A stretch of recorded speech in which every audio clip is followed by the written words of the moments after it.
Kazakhstan's president is ordering law enforcement officers to fire without warning and aim to kill as security forces try to quell violent protests that have swept across the country this week.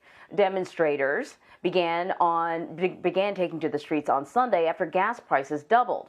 The country's government says 26 protesters and 18 security officers have died during the unrest. Thousands of people are also in custody. That's according to local media.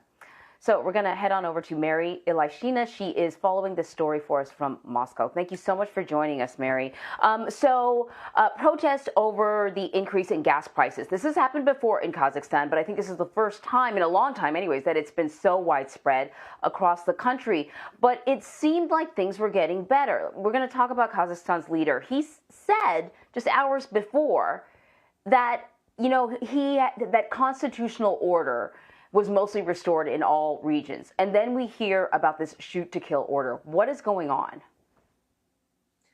Yeah, you're right. It's quite confusing because it's not entirely clear what he means by constitutional order. Like, the law enforcement did take back a lot of significant government sites, like airports and government buildings in a lot of cities.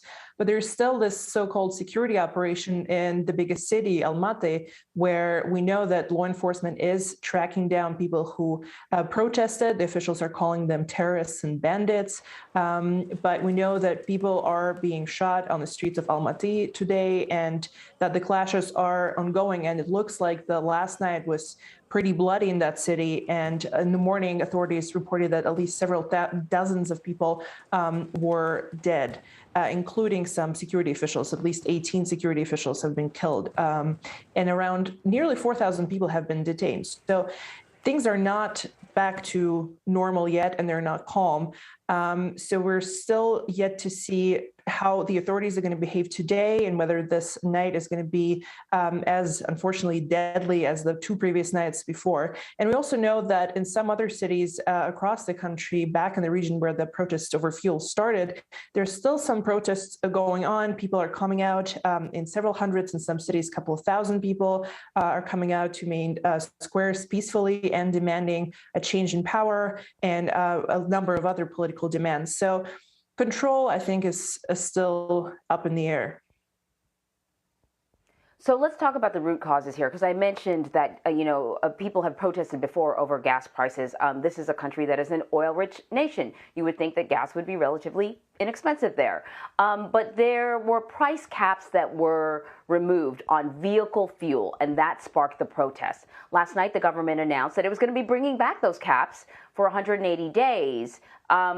But it still doesn't seem to have diminished people's anger. What do we think the demonstrators would like to see? Why are they still taking to the streets? Yeah, well, it seems like the protests are now a much bigger issue. It's not just about fuel anymore. It's about all these pent-up grievances that the people had for a long, long time. We need to remember that in 2019, the first president of the republic, since it broke off from Soviet Union, Nursultan Nazarbayev, resigned, but in a very, very controlled way. He handpicked the current president, Tokayev, who was appointed president. And people felt a little bit cheated in that sense, because there was no real change of power, and they felt a little bit robbed that they were not able to choose their own path. So that still lingered since 2019. And we also need to remember that Kazakhstan was under very strict lockdown in 2020 that hit the middle class pretty hard. And, the revenues dropped and people became poorer. And those economic problems, on top of this sort of political lack of sort of air and lack of choice, all of that brewed for several months. And it feels like this fuel cap, the spike in prices, was sort of the last straw.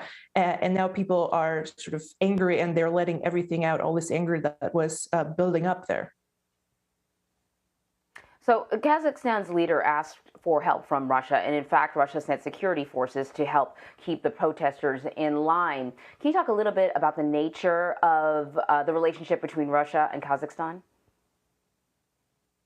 Yeah, they're very close allies. Vladimir Putin was very close to Nazarbayev, and they sort of been these longtime post-Soviet rulers.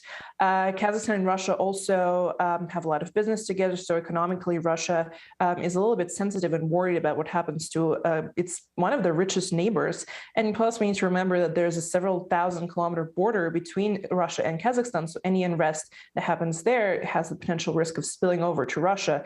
So Russia agreed to this plea from Tokayev to engage this sort of collective security treaty organization and send what they call peacekeepers to Kazakhstan to help, as they said, control government assets. And last night, Russian military said they were able to retake Almaty airport, which is a very, very important hub.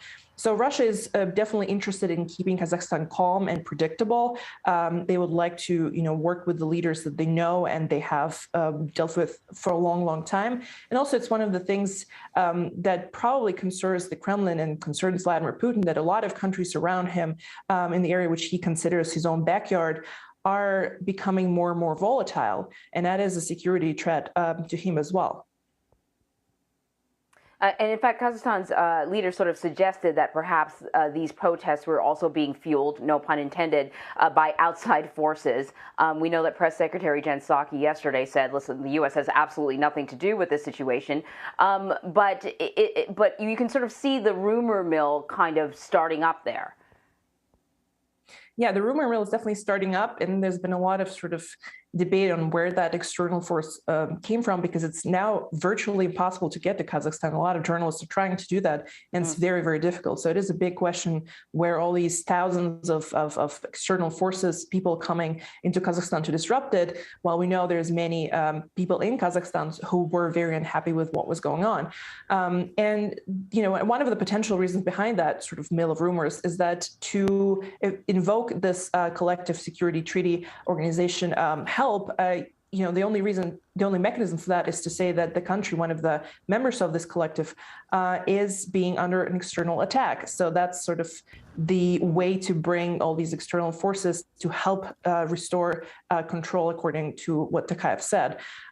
So far it's hard to say who these external powers are, but Tokayev was very, very said a lot of harsh words today in his address to the nation, saying, he blamed external forces, he blamed independent media for inciting all these protests, and said that, these protesters, who he calls them bandits and terrorists, if they don't back down, he promised that they will be destroyed. And he gave this really scary and menacing order that he told his military to shoot to kill without warning.